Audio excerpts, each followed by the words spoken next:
A friend recently texted me to say that she finally made a doctor's appointment that she had been putting off for weeks and weeks. She wasn't procrastinating on making this appointment because she was too busy. And it wasn't because she was afraid of her health, scared of what the doctor might say. She waited to make the appointment because she was too afraid to speak to someone on the phone in order to make the appointment. As her friend, I thought, what on earth? It's important to stay on top of your doctor's appointments. But as a voice teacher, this is what I encounter every single day. People are afraid to use their voices. And I can relate because as a huge introvert, I cringe a little when I have to step outside of my comfort zone and speak with strangers. And there have been many times, both on stage and off, when I have hesitated to use my voice. But it wasn't always this way. When we are born, what is the first thing that we do? We cry.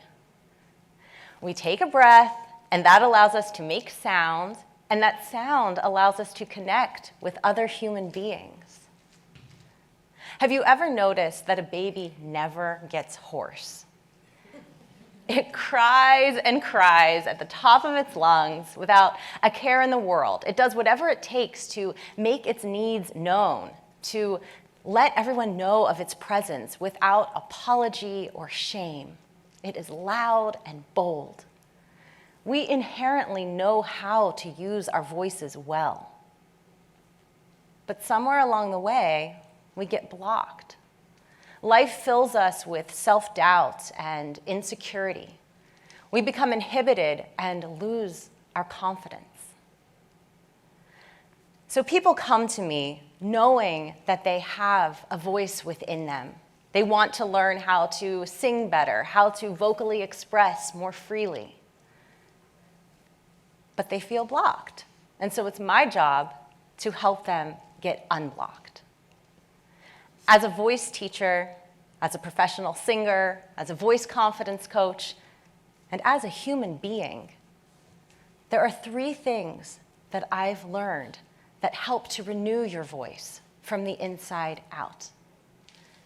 Take it one breath at a time, dare to be heard, reach out, and connect. If you feel called to use your voice, these are 3 things that you can do to help step into your vocal presence.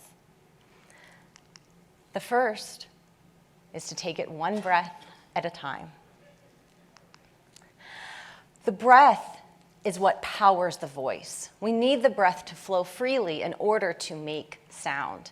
It allows the vocal folds to vibrate, and that in turn creates sound in the atmosphere. I want you to think back to a time when you choked on food or water. What happened? You lost access to your breath. And because you couldn't breathe, you weren't able to speak. And because you couldn't speak, you couldn't communicate your needs to the people around you. The breath is the foundation of our communication. This happens in the voice studio all the time. People will be afraid of an upcoming high note or a difficult phrase, and they will lock up and forget to breathe. And so I train them how to manage their breath, how to take low, slow inhalations through the nose, and to elongate their exhalations so that their breath can flow freely and they can reach those high notes. When we physically choke, the symptoms are the same as when we metaphorically choke. Maybe you can think of a time when you were nervous to sing a song at karaoke or give a pitch at work. What happens? You lock up and you lose access to your breath. And then you struggle to find the right words. And then you have a hard time reaching out and connecting in the way that you hope to. I can relate to this because as a vocal performance major in college, I felt like I was choking all the time, both physically and metaphorically. I felt like my throat was always tight, and I just couldn't get my voice out there. The truth is that I loathed my voice. I was embarrassed and ashamed by it. One day, my voice teacher must have picked up on this because she looked me in the eye and she said, "I hope you like your voice."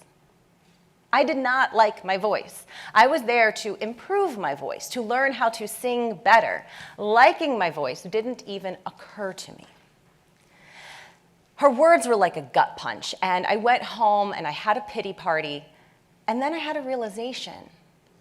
I was paying an outrageous amount of money on this degree in the hopes that one day people would pay good money to hear me sing. How could I expect them to like my voice if I didn't like my voice? I had to believe in what I was offering them. And in this case, that was my voice. So I took a deep breath, and I realized that I had a decision to make. I could either learn how to love my voice, or I could change my major and my career path altogether. So I decided to take it one breath at a time. I listened back, and I was determined to find one note and one phrase that I liked, and then another and another. Learning to love your voice is a lot like learning to love your body. It is a daily practice of appreciation for all that it can do instead of fixating on its flaws and its imperfections. If the definition of renewal is to make new again, then every breath and every phrase you utter is a new opportunity. It's an opportunity for healing, for expression, for love, and for connection. But your voice will not have an impact and connect with people if no one can hear you. And so that is the next step of renewing your voice from the inside out. Dare to be heard. We must phonate. We must actually make sound. It's estimated that 75% of the population is afraid of public speaking. That is greater than the amount of people who fear death itself. Our threat response, fight, flight, freeze, fawn, was designed to keep us safe from wild predators. It was meant to literally keep our physical bodies alive. But at least in a privileged society, when you have to sing a song or do a presentation, it's not your physical safety that's in danger. It's your emotional safety. To use your voice requires emotional labor. It is a risk. Once you put your voice out there, it is outside of your control. You cannot control the sound, and you certainly can't control how it is received and how people react to it. When I was teaching in the classroom, I would frequently give students the assignment to sing a song or give a presentation in front of the class. And quite frequently, they would grumble about it and try to get out of the assignment. But with a little bit of coaching, some prodding, a lot of encouragement, most of them would rise to the occasion. They would be so glad that they did it and say, that wasn't so bad. But with every assignment, there would be at least one person for whom the fear of making a mistake, the fear of embarrassment, the fear of other people's opinions was simply too great a burden to bear. And we would have to alter the assignment in order to get them to use their voice at all. When the students would project, that was the common piece of feedback, to project their voice. When they presented, they had amazing content to share, but oftentimes we couldn't hear them.